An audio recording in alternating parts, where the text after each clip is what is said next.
And welcome to the Not So Late Show. Tonight, our guest will be... Wil Anderson. Hey, stop mindlessly scrolling your life away and tune in to the Not So Late Show on Instagram Live with your host, Brendan Love.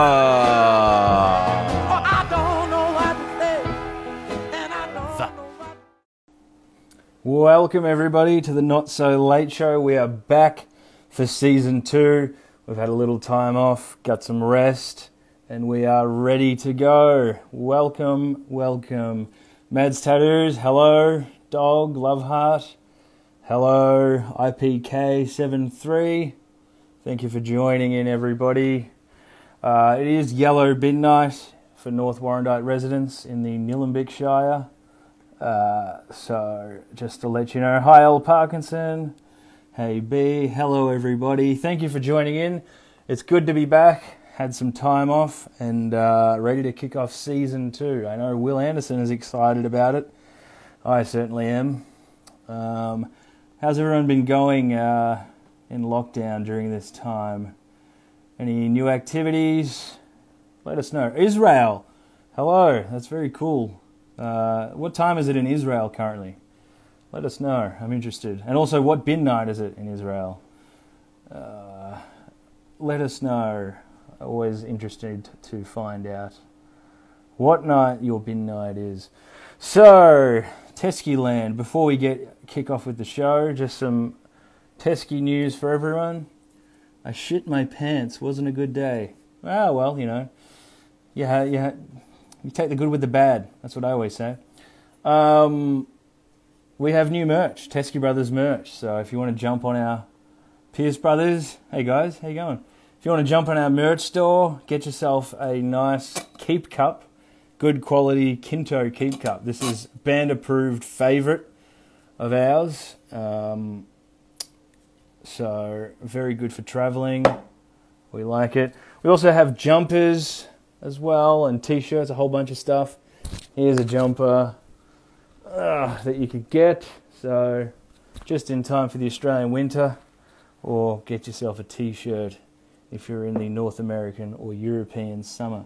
Hi from Italy, hello. You have this cup.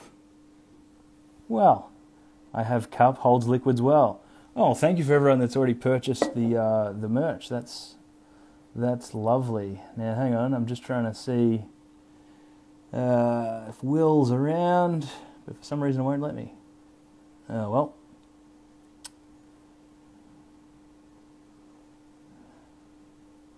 Oh, there we go.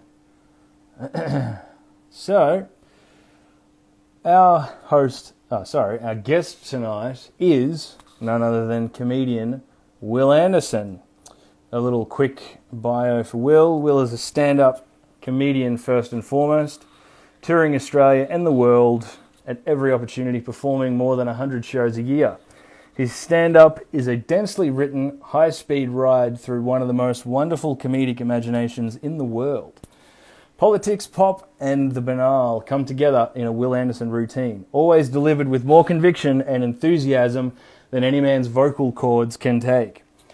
Since 2008, Wil has hosted the ABC's TV's highest-rated program, The Gruen Transfer, a series, a role that saw him nominated for a Gold Logie in 2010, and spawned a bunch of spin-offs, Gruen Nation, Gruen Sweat, and Gruen Planet.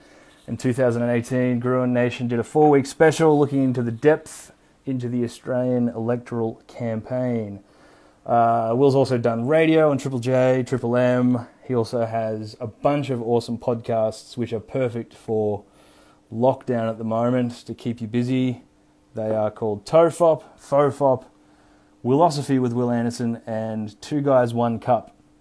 That one's not what you're thinking. But anyway, let's get him on here and we can chat with him.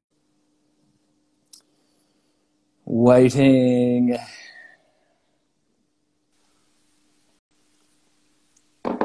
Hey, mate. Hello, mate. Thank you very much for having me on your show. And also thank you very much for reading out my bio for me, because I've actually never, obviously it was written by somebody, you know what these things are like. They're written by somebody else, some PR person or some management person has written my bio of all these lovely things about me. And I've never, of course, gone to my own bio to look up what my bio might be. So I've never heard those nice things actually read out to me. So it was a delightful way to start my evening. Thank you, sir. Oh, well, no, thank you for joining us. I mean, there's much more as well, but I didn't want to, I didn't want to go through the whole thing. I mean, you've had quite the lucrative career, some might say. I didn't want to go all the way back to the Glass House, because when I had Husey on, his bio was pretty old, and I was like reading through it, and I got to be honest, I didn't really do much research before, so I just kind of started reading it as I was, reading it out loud. It's like talking about the Glass House and stuff. I was like, I reckon he's done a few things between now and then, but I'll go with it, I remember my favourite thing about the Glass House. So Husey and Corinne Grant and I did the show on the ABC for 6 years, and like we did 216 episodes. It was a whole, part of our lives, and we were all young comedians, so it was like the first major thing that we'd ever done. So it was quite exciting. But when we got axed, there was this big conspiracy that the government had asked the ABC to axe our show because it had been mean to the government. And John Howard, who was the Prime Minister at the time, put out a press release to say that he was not responsible for the axing of the Glass House. And it's just a weird day in your life when you lose your job and the Prime Minister of the country feels the need to put out a press release to say he wasn't responsible for sacking you. Yeah, well, it's quite the compliment, if he's feeling responsible for getting rid of the Glass House. Was that, so that was really like your first role going from stand-up into something kind of, I guess, TV-wise, wasn't it? Yeah, so I did stand-up on the Melbourne comedy scene, and then I started doing some stuff at Triple J, and then I started doing the breakfast show with Adam Spencer, and at the time I was doing Good News Week as well, which was Paul McDermott and Micah Robbins and a whole bunch of other people, and so they used to have like a chair for new comedians, basically, and so I started doing a few of those, and then that led to the Glass House. Now, the producer of Good News Week and the producer of the Glass House is a guy called Ted Robinson, and he also produced The Big Gig. And The Big Gig was this like iconic ABC like stand-up comedy and like comedy variety show that went out live on a Tuesday night. And it was just, when I was a teenage, like maybe 13, 14, growing up in the country, like my favorite show on TV was The Big Gig. So I was like just so excited that Ted Robinson, who was like the producer of this show that I'd loved so much as a kid, was also the producer of my first show. Because this is something I've been interested in, is like, I reckon I kind of went backwards with your career, or at least not career, but how I discovered you and became a fan was I sort of discovered the podcast first. And then from that went into, I'd always known you as a TV personality, but I wouldn't say I became like a fanboy until I got onto the podcast. And then from that, I worked backwards and got into the stand-up and then, grew in and stuff like that. But it was mainly the podcast. This is what I'm imagining your next career progression is going to be. Like, sure, the test kids are doing great, but I feel like out of this show, you're going to start to get a thirst for this. Suddenly I'm going to see you at the Melbourne Comedy Festival. I'm going to see you doing maybe just like, in the old days when the American musicians used to tour with a stand-up comedian as their opening act. Like when you go and see Radiohead these days, like, Johnny's band will play before Radiohead play. This is what I want to imagine. I want to imagine that Teskies do a tour where like the first 30 minutes is just you going out and doing your stand-up and then you guys come back and play afterwards. Yeah. It is my secret, not so secret life goal was to be a stand-up, but I'll ask you about it when we get into it a bit more. But I've always been interested in talking to comedians about the difference between someone who's funny and someone who can be a comedian. Because to me, it's a very different skill set. And obviously there's an overlap, but everyone knows a funny guy. Everyone's got a funny friend in a group. But obviously, being a stand-up comedian is so much more than just being the funny guy in the group. Well, firstly, I think I am mostly disappointed at people. Like, often somebody will come and see a show and they will like love the show, which is nice because that's what they're meant to do. I've worked very hard for them to love the show, and they'll hit me up afterwards to tell me that they loved the show. And they say, I really just love one day to be able to go to lunch with you or buy you a cup of coffee and just chat. I think I'd find you so fascinating. And I understand what they're saying, which is that they enjoyed the show. And from seeing the show, they think that person would be a really good person to hang out with. I also agree that person who you just saw would be an awesome person to hang out with. I am not that person. That is the most entertaining things I have to say for a year. I condense into 70 minutes. You can see them all at once. You don't have to go through the bother of seeing me every day when I'm mostly boring. So, like, firstly, there's that. But then there's secondly, like, yeah, that idea that you said, which is the idea of like being funny versus being a professionally funny person. And Roy and HG used to say that they would always have a lot of blokes come up to them sort of saying, oh, yeah, when my mates talk about rugby league, they're funnier than you guys are. And their answer was always, yeah, we can just do it when the red light comes on. And I think that's true, right? That's the skill. The skill isn't being... Anyone can be the funniest person in the world if you know everyone in your group and you know all those references, and you can talk about the time that Macca spewed in his hat on New Year's Eve. And like, yeah, I know so many of those people who are so much funnier than me because they know everyone's deep, dark secrets. They can make jokes about everyone's little life of the party. My only ability is that I can kind of do that with 1,000 strangers. So I can walk into a room where there's 1,000 people who would never actually know each other in real life. And hopefully over the 70 minutes of talking, unite them in this idea. Because when somebody laughs, like an involuntary thing that comes out of your body, that laugh, right? It can be someone who's 80 or someone who's like 18, and they can laugh at the same thing. And suddenly they're just connected in a moment where otherwise they might never be connected. Their guard is down, and they're showing that both of those people who might think they have nothing in common have in common that they thought that that was a funny moment. And that's always been my favorite thing about comedy, is the idea that you can make people you don't know feel like that. We all know people who can make people you do know feel like that. And I think that is also a wonderful thing. And some of my greatest friends in the world are the ones who I just love seeing make just their little group feel like that. But that's not my job. My job isn't to make little groups of people I know feel good. My job is to make, you know, a whole bunch of strangers that I don't know feel good. If I, you know, as I say to my friends when they complain about me not being funny, I'm like, I'm a professional comedian. I'm not giving the good shit away for free. I save the good shit for the payers. You know, you guys just get my material that I can't put on stage. Do you get a lot of, you know, at like family events or friend event, like, probably more early in your career? I doubt anyone would have the nerve now, but did you get a lot of like, oh, come on, Will, tell us a joke? You're just like, yeah, it just doesn't work like that, you know? I've certainly emceed a few weddings and stuff with family that I would not have done other than the fact that I love my family. So I am the absolute wrong person to get for those occasions. Like, again, I'm not the person who can be funny about the people in the room. Like, my comedy...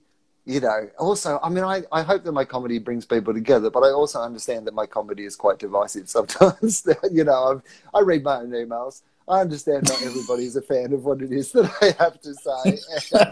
And, so you don't want to do that at a family function. You don't want to divide the room at a family function. And in fact, it's the reason I don't do shows in... So where I grew up in East Gippsland, I used to go back and do shows in Sale because they've got a really great theatre in Sale, and I used to really enjoy doing shows. And I'm a local boy, so I, you know, sold really well in Sale. But then I heard that people, if they didn't like something that I said, wouldn't say it to me like normal people. Normally, if somebody doesn't like something I say, I'm actually very accessible. You can send me a tweet or a Facebook message or like an email, and I'll probably respond to it. Even if I don't agree with it, I'll probably take the time to respond to it, you know. But they don't do that in Sale. They complain to my parents at the shops. So my parents are just trying to buy a coffee or a newspaper, and they're hearing about some shit in my act that somebody didn't like when they came and saw me in Sale. So I stopped doing shows there to save my parents some hassle. Yeah. And it also probably makes a bit of crowd work difficult, you know, when you're going, oh, yeah, mate, what's your name? Where you from? It's like, you fucking know where we're from, mate. You know our name. Well, particularly when you tell... The show. The only time I've ever been sued, so like this, you think in a job like this and the things that I've said over the years that I would have been sued a whole bunch of times. But the truth is, the only time that, well, I wasn't even sued, but I was threatened to be sued, was from a high school teacher. Somebody who was a teacher at my high school who didn't like a joke that I told about her on Rove's show. And she got really mad about it and threatened to sue me. Like, it's always the ones who are closest to, you know, feel like it's a little bit more personal. You can say the meanest shit about like big time celebrities and stuff, and they understand that's kind of part of the territory of being a big name celebrity. Yeah. Was that, I mean, because I've seen you at the comedy festival probably the last 4 or 5 years in a row. Obviously not this year, but, you know, we'll get to that. But I mean, that kind of, I mean, was that something maybe early in your career that was, you know, making jokes about real life people as opposed to celebrities was kind of took a while to figure out, like, oh yeah, hang on, that's a real person, and like, I don't know, because I haven't seen that on stage from when I've seen you, I suppose. I don't think it's part of my act at all anymore. Like, I think that the majority of the time what I'm talking about on stage is I'm the butt of the joke. You know, it's always about me and what my understanding of the world is, or what I don't understand about the world. That generally tends to be. I mean, it's become a bit of a joke that my name is in the title of my show every year. But the truth of it is that the show is really just about me. Like, you know, what's the show about this year? It'll be about whatever happened to me. If I got arrested, that's what the show will be about. But like, if, you know, I'm mad about something else, that's what the show will be about. And so I think that, you know, you stop, even when you tell a story about somebody else, then the story becomes, it's at my expense, not at their expense. So I'll give you an example. So my father has been to my show. He's a dairy farmer from country Victoria. He lives on the road that he was born on. He's never drunk alcohol. He's never smoked a cigarette, never tried drugs, married the first woman he ever kissed. So, like, you know, like a very like simple way of looking at life. And he comes and sees my show at the Comedy Festival every year, has done for the 25 years that I've done the festival. And I'm sure that that is the entirety of live shows he's probably ever seen of anything. I don't think that he could probably... I've been working in comedy for a quarter of a century. I'm not sure he could name 10 comedians. Like, it's just not his interest area. But he comes every year because he's my dad and he wants to be supportive. And he comes and he sees the show and mum will say some nice things about it and dad will say nothing. And that is fine, right?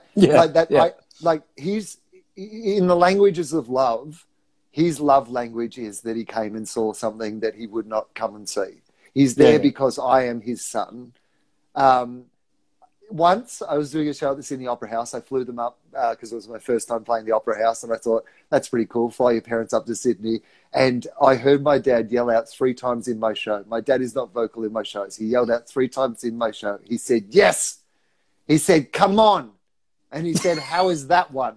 And it turned out he was listening to Australia play the West Indies in the cricket on his radio while he was at my show at the Sydney Opera House. So he came and saw my show, and it was about being arrested. And he afterwards said, the next day, he said, you know, I really enjoyed the show this year.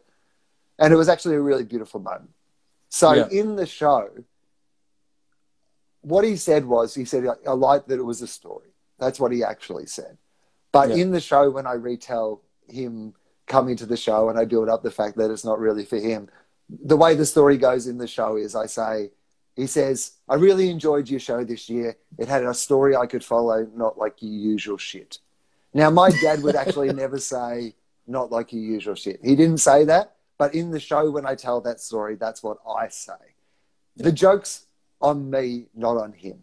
It actually makes him funnier and me the butt of the joke, not the other way around. And that tends to be... So if I'm talking about other people now, it tends to be about my relationship to them rather than, hey, here's this other person and I'm going to make fun of them because they are inherently funny in some way. I really like that your ideal Kevin Costner, can we have one last catch moment, is your dad not making negative comments. With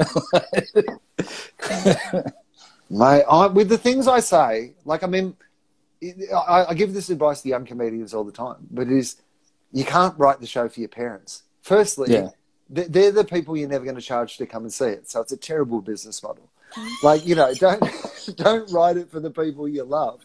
Don't write it for anybody who's going to get a comp ticket to the show, right? Yeah. You've got to write the show for the audience who are actually going to support your career, the people who are going to pay for your shows and, you know, pay for your specials and, like, you know, support your career in some sort of meaningful way. You're making your work for them, and it's good that other people can also enjoy it. But the people you're making it for are the people who also invest in it, right? They're the ones who have said, we like this so much that we would like to invest in it, like, for you to be able to keep doing it. So first and foremost, you've always got to make it for them. You can't make comedy for the other comedians laughing at the back of the room. They're never going to pay to see you do a show. You've got to make comedy for the people who forked over their money to come out and be entertained. And that's always been something that I've been super aware of. But when my parents first came to my shows, like, they'd never really seen a lot of stand-up shows. So they didn't necessarily, like, Dad would never say anything, but Mum would say too many things. Like, I remember doing a routine about things that my parents said when I was growing up. and my mum stood up in the middle of a show and yelled out, "You're not our real son." Now, that's hilarious, but, but inappropriate from your mum in the audience. Yeah. And then you've got to bounce back from that too and be like, all right, you know, got to get the momentum back towards you. Because it's funny how I've seen comedy shows where, you know, somebody will heckle something and it's hilarious, you know, and it's a funny, spontaneous moment, but it really derails. Like, heckles don't just have to be something really negative for it to really sort of seem to derail the momentum of a show, or at least I've noticed that. Here's what I would say. There's no point heckling with a mean thing because the crowd are not on your side. I actually always feel like somebody who has a black belt in karate, when somebody heckles in a show, like, and I'm up on there on stage, you know, with thousands of people who've paid to come and see my show. Like, they haven't come to see somebody else yell out in the audience. They've come along to see my show. I'm in the lights. I've got the microphone. This is not a fair fight. Like, I do this for a living. Like, I feel like it's irresponsible. I always pull back. I never go as hard as I should go because I'm just like, mate, I always feel like the audience member is like that knight from Monty Python's The Holy Grail, and you're like tear them apart, and they'll come back at you, and they're like, "I'm not dead yet." I'm like, "You are." I'm trying to be kind. I'm trying to tell you that you're a dog that's been sent to the farm. But if I need to point out that you're about to be euthanized, I will get there. But I'm going to get there slowly. I really enjoyed. I can't remember if it was on Fofop or on Walking the Room back when you used to guest on that. But Dave Anthony telling a story about him handling a heckling situation that, in retrospect, he, could have handled a little better. And he played the audio of it and just basically went from 0 to just 100 in the space of 3 seconds. And I found that pretty amusing. But I also found I've had heckles over the years that I have loved. Like, I remember in Scotland, this was my first time in Scotland doing the Edinburgh Fringe Festival. It was 1999. And I'm playing this tiny little room at the Gilded Balloon. But my show, for whatever reason, was going really well. Like, I ended up being nominated for the Best Newcomer Award at the festival. I don't know why. The first week, I reckon I had 35 people come and see my show over 7 shows. So, like, average, 5 people a show. And then in the next week, for reasons that I still to this day I'm not really sure of, people started just coming to the show. And it was going really well. And then, so it was starting to get this audience of people who had no idea who I was at all. And there was this guy from Glasgow, and he was so drunk, and that accent is so thick. And he yelled out this heckle, and I had to get him to repeat it, and then other audience members to translate it, because I just did not understand what he was saying. And this was his heckle. He said, "Australians are so lazy, they wouldn't pull a greasy stick out of a dog's ass." Now, I think about that so often. Because is that a common expression? Is that a common Scottish expression? So lazy they wouldn't pull a greasy stick out of a dog's ass? Because if that is a common expression, where did that come from? I'm so fascinated by what's the story behind that? What's the etymology of the expression, so lazy they wouldn't pull a greasy stick out? It's got to be based on a true incident. And I'm like, but also, that's not even, you're like, that's weird. How does the stick get in there in the first place? How about a Scottish people at playing fetch? There's a whole bunch of questions that I have about this. Yeah. I've heard I used to work with a guy, and he'd always say, we'd be driving somewhere to the first job or whatever, and he'd always go, "Oh, there we go. Someone just commented it. Couldn't drive a greasy stick up a dead dog's ass." Oh, so that's even a more macabre twist on what I heard. Yeah. Well, perhaps that is actually what I heard. It was badly translated, like telephone. Yeah. Well, even then. It's funny, though, out of all the places we've played, and I mean, we have pretty respectful audiences everywhere we play, just given the nature of the music. But Glasgow is always that one where it's it's a rowdy Friday night and everyone's there to really have a good yarn with everyone. And the show's really the kind of, it's really just some ambiance adding to the experience of their socialization, which is great. I'm glad we can provide that. But, they can certainly get rowdy in Glasgow, I found. Yeah, I think that Ireland and Scotland have that sense of we could all be doing this too. We're not, but we just want you to know this could also be us doing that as well. Yeah. I remember I heard a quote from you I don't know where I heard it, but probably in the hours of podcasts or something. But you talking about the differences between stand-up audiences around the world and kind of North America having that bet you can attitude, and sort of the UK having a bit more of that bet you can't attitude. So prove us wrong. Yeah. And Australia and New Zealand tend to have the fuck you for trying in the first place attitude. That's right. Yeah. Yes. Yeah. And, it's the comedy rule of three. You've got to have three. The third one's got to be a twist on the first two. It's very basic comedic structure. Bow. Yeah. But it is true, I think. Like, Americans have been trained in what stand-up audiences, like, I had more standing ovations, I think, in a week in doing shows in Denver than I had in about 5 years of doing shows in Australia. Like, Australians will love the show, but they're like, yeah, but we expected to love the show. Whereas in America, like, you know, people leap to their feet to applaud at the, you know, slightest inclination to do so. They've been trained over the years by all those variety shows and that idea that, you know, in the middle of a stand-up set, you know, if you grow up watching Johnny Carson and David Letterman, you know, people are giving big applause breaks in the middle of 4-minute and 5-minute sets. And so I think there's been a subtle training and then an actual training in comedy clubs around the country to people reacting as audiences. And then the British have the opposite. You know, the British is sort of, it really, they want to make you earn it in so many different ways. And I think there's something admirable about Australia and New Zealand because we take a little bit of both and then we meet in the middle. And I think that's pretty healthy. I don't think one or the other is particularly healthy, but I like the idea that Australia's taken a bit of both and made it into something that maybe is a little bit better. Yeah. I mean, it's always stuck with me because every time we tour and I play somewhere, it rings true. Like, North America really does. I guess with music and with comedy, they just have that culture of, I don't know, they get involved and they sort of, it's not just a performance and audience. There really seems to be less of a separation between the two.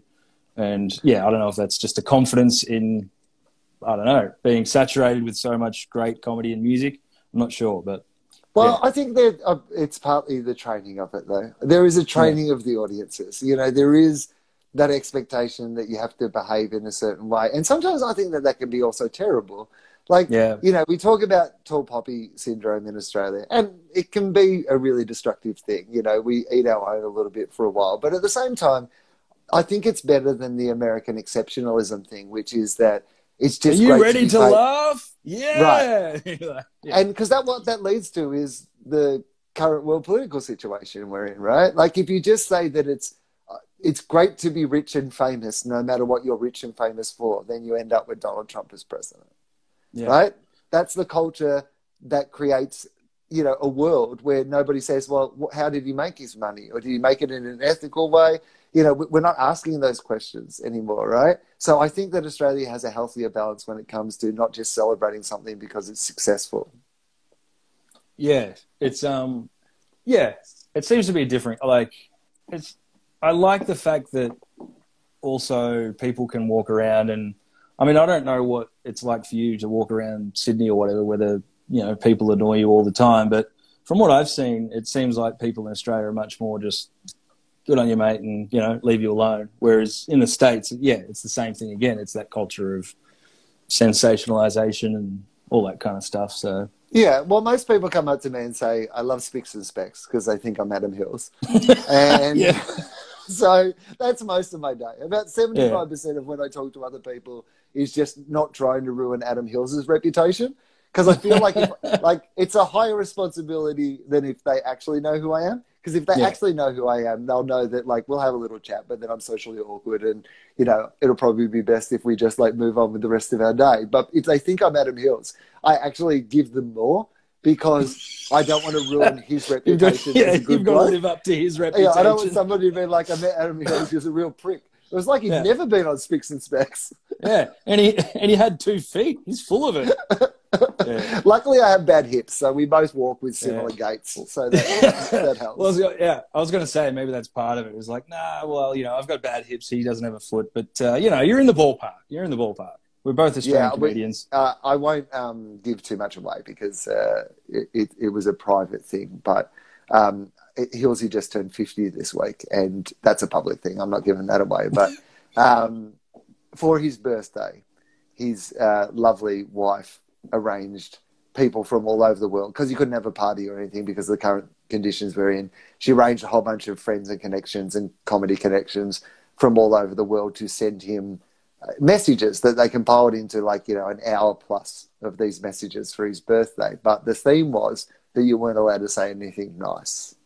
So it's an hour and like 5 minutes of like some of the, best comedians and people in comedy around the world. And like, I'm not going to, I think I've probably given away too much already, but like some really big name celebrities, like, singing songs and doing all this thing. But it was all just really, really mean.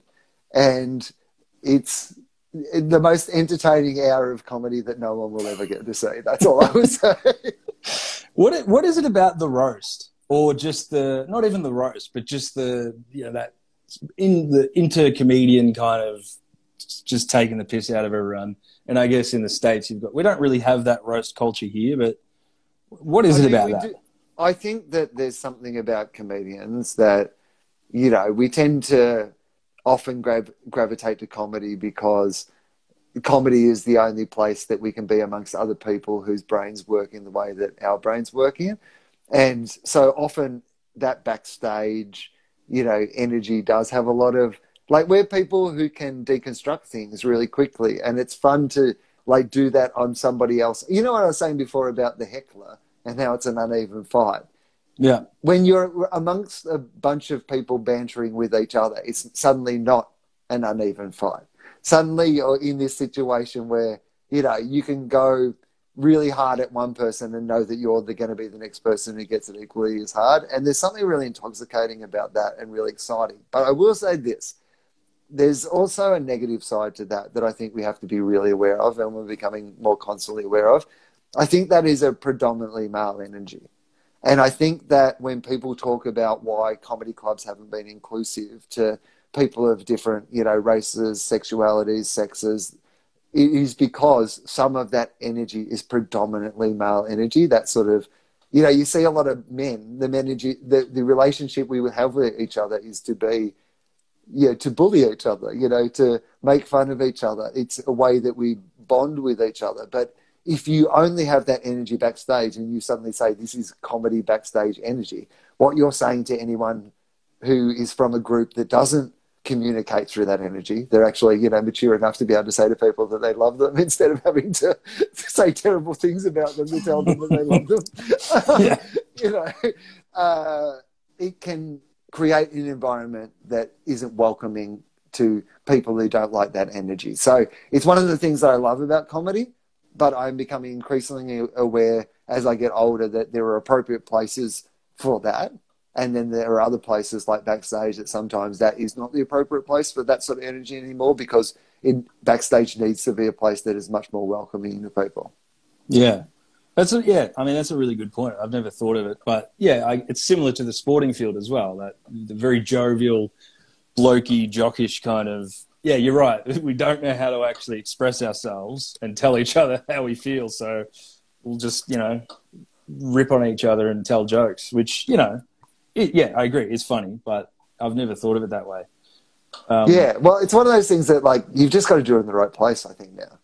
Yeah. Because I don't think any of us ever thought it was, well, maybe we should have thought better. It's just one of those things I think about a lot these days, which is this idea of how do we make the workplace, if comedy is a workplace, how do we make it? And that's not to say that once you get amongst a group of people who have given you permission to do that, then roasting people again becomes the funniest thing in the world. You've just got to make sure that everybody has, like, put their hand up to volunteer for it in the first place. And as long as you're in a space like that, I mean, there's nothing I love more or I find funnier than being destroyed by my friends. Like, people who know the worst of me, who can hit me at the places where it genuinely hurts me apart. I mean, I love that. And the conversations between comedians that we have off stage can be about the darkest, most incredible thoughts that you will ever, have in your entire life. Like, it's my, if I had to stop performing on stage, I'd still like to hang out with comedians. In fact, Yeah. most of the time, I think part of the reason that I like being a comedian is I just like hanging out with other comedians. Well, that's that's the biggest. I mean, that's the biggest reason I'm trying to exploit my status of a musician who's had, a modest amount of success, is just I want to be friends with comedians. And so this was what this was all about, was just me being lonely and wanting to be friends with comedians. So, yeah. I like it. I think this is a very clever approach to doing this. I mean, as a man who has 4 podcasts of my own, I have an entire imaginary radio station. Like, this is, I mean, I think when I was in America, like I did 10 years like doing stand-up in America, and I have so many friends from that time that I all tricked into being friends with me by inviting them on my podcast. Yeah. I think most of them just had this idea that, if they came on my podcast, they might be able to have a career in Australia at some stage. And I leveraged that into several lifelong friendships. Yeah. Well, I mean, it's basically my model here. It's an imaginary TV show. So, Mate, I like it. I'm 100% behind this whole plan. Are you aiming to do a live TOEFOP? Is that an Instagram thing, or what? Where's that streaming? So we did a thing today. We did it this morning. And the reason I laugh is it was so... so I've been doing this podcast with my friend Charlie for 10 years. We had our 10-year anniversary a couple of weeks ago. And up until episode 60, we did not realize that our microphones that we were using only worked in one direction. Like we thought they were... We thought that you could hear them from wherever on the microphone. And so, like, different weeks, we were just talking into the wrong side of the microphone for the entire episode and just not understanding why the sound wasn't good. And then it's become a theme in our podcast that neither of us are good at the technical stuff. And then this morning, the first 15 minutes of this live stream we were meant to be doing had just the most horrendous technical problems. My headphones, I'm on these... I've never worn these headphones before. I got them, I found them for tonight because my regular headphones, I went through the wash in my pants, so I didn't have headphones. And then we were connected to the wrong things, and there was an echo. I mean, the way that this is working is incredibly professional compared to my own thing that I was on this morning. Yeah, well, I just need John Deeks to do the intro, and I'll be sweet. So, actually, I remember a while ago I did a gig, and John Deeks was emceeing it. And I just went up and said, I've been listening to TOEFOP, and, it's cool to hear your voice on there. And he had just done the episode with you, but it hadn't gone out yet. And he was saying how, it was how intimidated he was by it all, but it was how quick everyone was and all of that. So, yeah, it was interesting. He's super funny, though, John Deeks. Like, I mean, I didn't know him at all before we started doing the show, but, like, I can't even remember how we got onto it. We were probably just like doing what we usually do on that show, which is like looking up someone on Wikipedia or having some ridiculous conversation about something. And, a ridiculous conversation that I've got to have with one of my closest friends in the world for 10 years. Like, it's actually really fantastic. Like, I was thinking about it a bit today, which was like, all we do is just, like, the other day we were just talking about our feet for like 40 minutes. Like, it's one of those things that we're like, it's good that people listen to it. Because if we were just having these conversations otherwise, like, people would be really worried about us. If we were just 2 guys who got together and had the conversations that we have when we get together on that podcast, people would just be like, what's going on with those guys? Are they okay? But because we record it and some people listen to it all over the world, it kind of makes it okay that we have these stupid conversations. And so we've been doing it for a really long time. And so we just talk about random stuff. And we talked about John Deeks one day. And then Deeksy got in contact, and it ended up becoming, like, he's now part of the show. Like, John Deeks is kind of this silent partner in our show. He does our intro every week, but next time we do a live show, we'll get Deeksy back to be part of the live show, and he always steals the live shows. He's so hilarious, and it's very random, but it's quite fun. Yeah, and as an audience, well, as a fan of the podcast, it's exciting to. It's like if you jump on board early enough, it's really exciting to be there for that. Like, so you hear the episode where you might say something about John Deeks, I don't know, whatever, and then 5 episodes later, he's emailed you and you've got that intro. And so it's like these really nice rewards as a listener that kind of keep you excited because you're there watching it grow and you're kind of getting the story as it's going. So, well, Charlie did a quiz today. So he went through and did a quiz about the podcast to me. And if I'm lucky, might have got 50% of the questions right. I have no memory of anything that we've talked about because we end up talking about such ridiculous things. It's one of the weirdest things that I've ever made in my life. Like, it's so outside all the other things that I've made. Like, it's nowhere near as traditional as like my stand-up or, definitely there'd be a whole bunch of people who like Gruen who would never like an episode of Tofop. I mean, to be honest, my other podcast, Philosophy, where it's more a traditional sort of interview podcast, at least in some ways, a bit more accessible. There'd be a bunch of people who love that podcast who would hate Tofop. And that's kind of why I love it, because it is so pointless and it is so weird and it is so kind of indefinable what it is. And really, it's just a document of, Charlie and my friendship and our dumb conversations. That's really all it is. We just recorded our dumb conversations for 10 years. And, today we were talking about the idea that we'll probably record our dumb conversations for another 10 years. And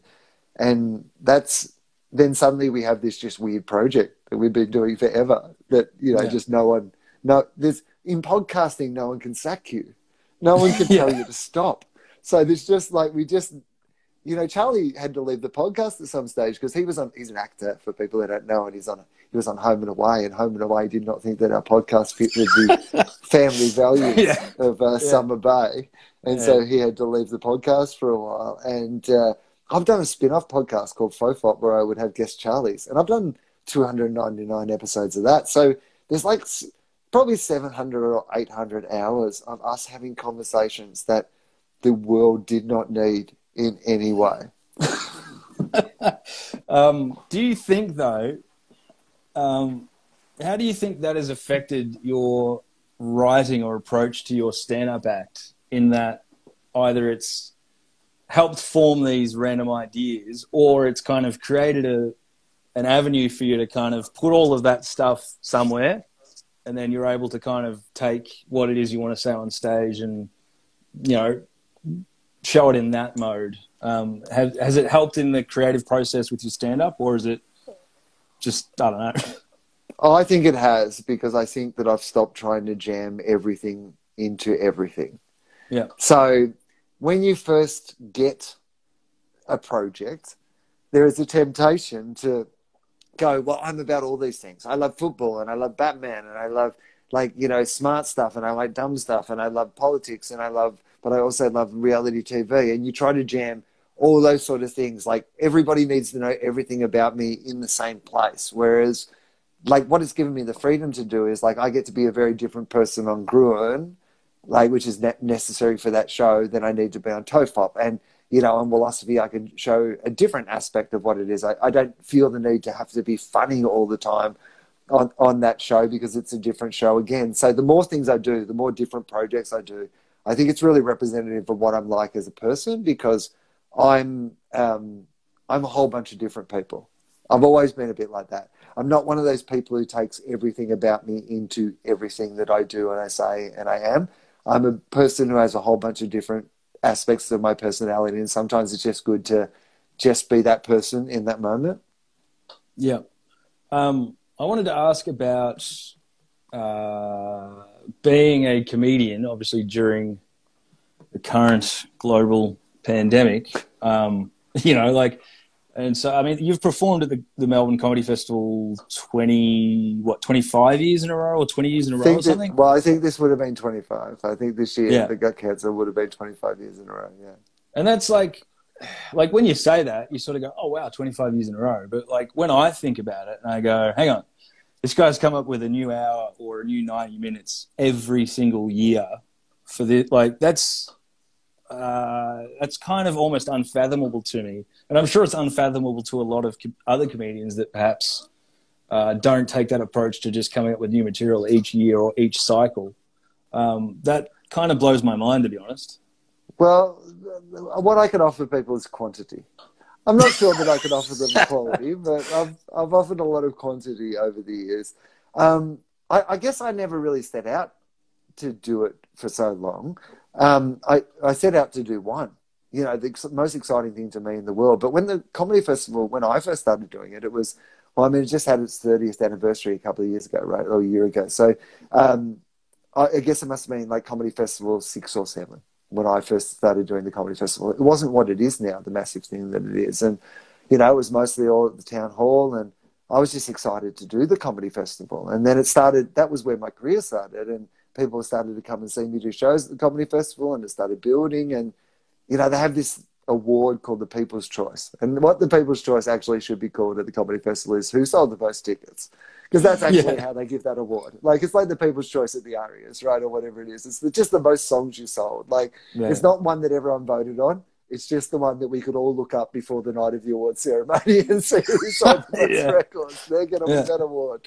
It's sad on the other nominees who've been able to Google on the way in that they did not win. So, but I had a period of time, I guess, you know, that I won that award 6 times, and that meant a lot of people were coming to see my shows. And so I was like, well, why would I stop? And then after a while, you're like, well, I've been doing it 20 years. Why would I stop? Or you've been doing it 25 years. Why would I stop? In fact, I'm not sure that I would have ever stopped if we hadn't had this year when the festival didn't happen. I think that probably you could have spoken to me in another 10 years, or another 20 years, and I would be going, yeah, I've just done my 45th comedy festival in a row. So we've had a break now. Maybe I don't need to go back. Maybe my streak was, maybe this is what COVID was all about. I was just like, why won't this fucker stop doing shows at the comedy festival? What do we need to do? Shut down the entire festival on the planet? Get the message, mate.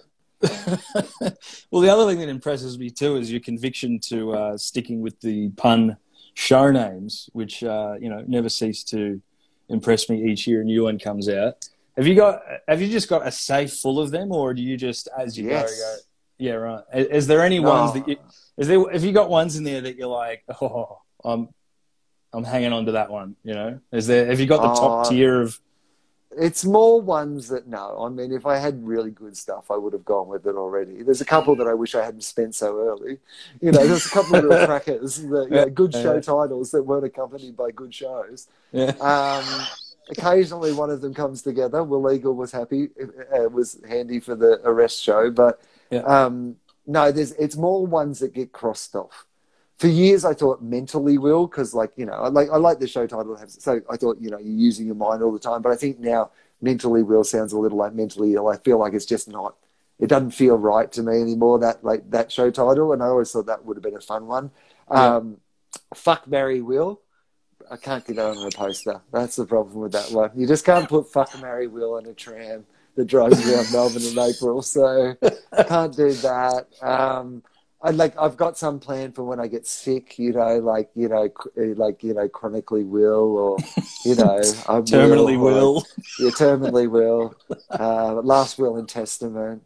I told you I was Will, you know, Spike Milligan style. So I mean, I've got ill will. There's definitely, for the later years of my life, I've got a few that I can ease into then. But no, one day, so basically when someone suggests something, I write them down. So I've got a list of probably about 50 or 60. And I've probably got about, at best, 30 shows left in me. So there's going to be some leftover ones on the list. But the person who is responsible for the biggest part of the list, many years ago when I was working on a show with Limo at Triple M on the radio, our panel operator was a guy called Sam McMillan, who also goes by Sam Mac, who is the Channel 7 weatherman now. But back before he was the Channel 7 Sunrise weatherman, Sam Mac was our panel operator on our radio show and was really funny and would write things with me. And one day he wanted something to do. So I made him sit down and come up with as many show titles as he possibly could. And so I have a list that was mostly compiled by Channel 7 Sunrise weatherman and Gold Logie nominee Sam Mac. It's kind of like the sports almanac from Back to the Future. You got that just ready to go. Well, I'd see somebody in the comments just then suggested where there's a will, there's a way. And that would probably be, there are 2 newspaper headlines that are the most commonly used when somebody writes an article about me, where there's a will, and the other one is willpower. Both of those come up a lot. Once, Triumph of the Will, which I thought was somebody had really Googled what that book was from history. I thought, you know what, guys? I'm not really sure we should be going down that. Yeah. Speaking of headlines, I remember when you went on getting dug with high, and then this is just something that I love and admired about you, actually. Because, you know, you went on that, and then back here, I don't know if you were living in Australia at the time or over in the States, but they really tried their hardest to make it into a story. And I just love that you just didn't touch it with a 20-foot pole, and and they just tried their hardest, but you just kept that. Yeah, fuck it. Like, yeah, I did a legal thing in a place where it's legal. So, yeah, for people that don't know, Doug Benson, who's an American stoner comedian, does his shows at 420. Has a web series called Getting Dug with High. And Getting Dug with High is a talk show where during the talk show you consume a whole lot of pot.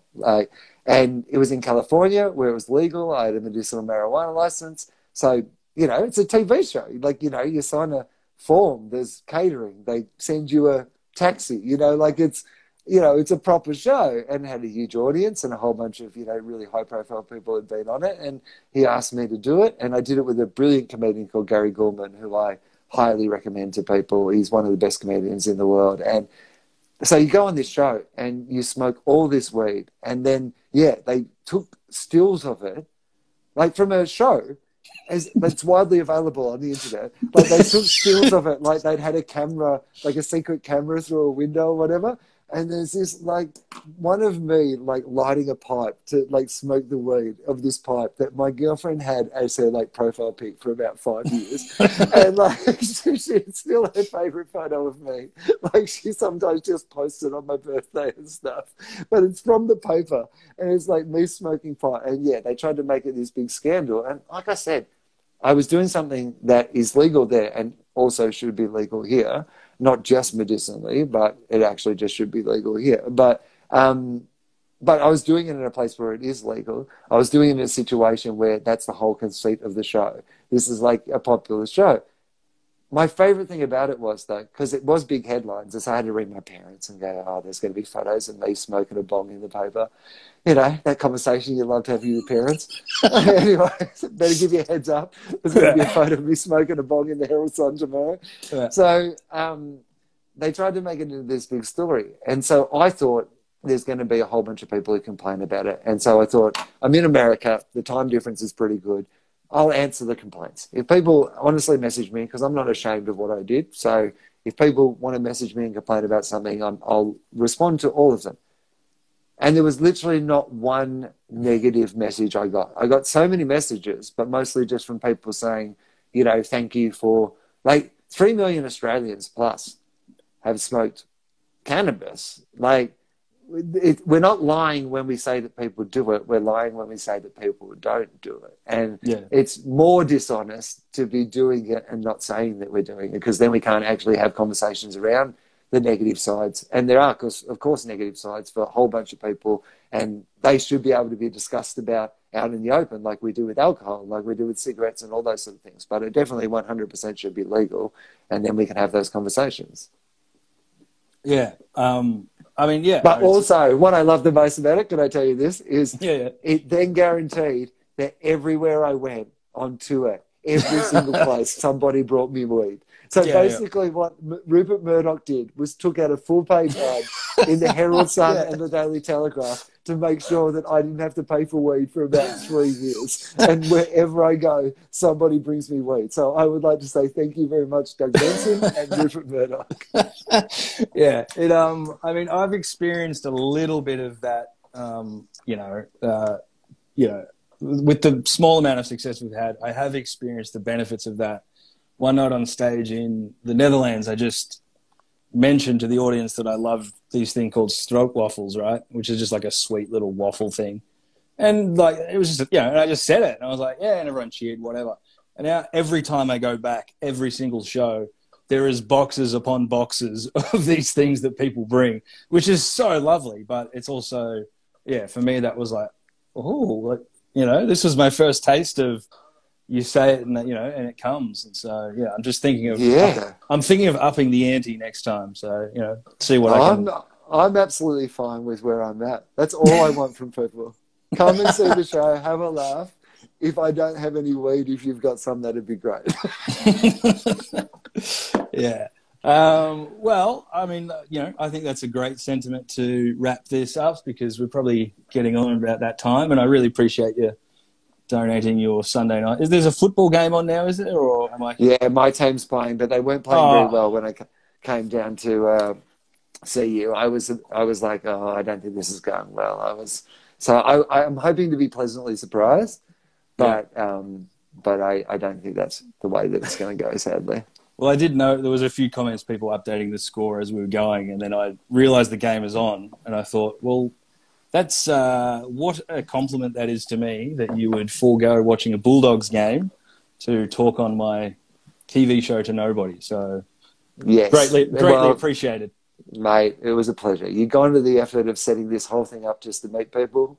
The least I could do is come and be part of it. Yeah, I mean, I got T-shirts printed and printed backwards so that it's the right way around. Come on, mate. Oh, my God. That is look at this. Amazing. Yeah. I mean, seriously, I've been on my podcast for 10 years. We don't have any of that good stuff. Oh, and sorry, before we go, somebody mentioned about James Fosdyke in the comments before, doing the artwork. So I just thought should give him a shout out because he does amazing work.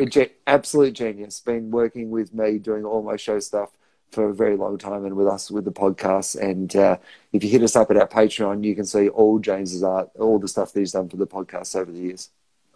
Yeah, he's awesome. All right, thank you so much, Wil. Everyone watching and all of our Teskey who may not be familiar with Wil's work, go check out Tofop or Fofop or Wilosophy, or if you like footy, Australian Rules Football, check out Two Guys One Cup because they're all hilarious.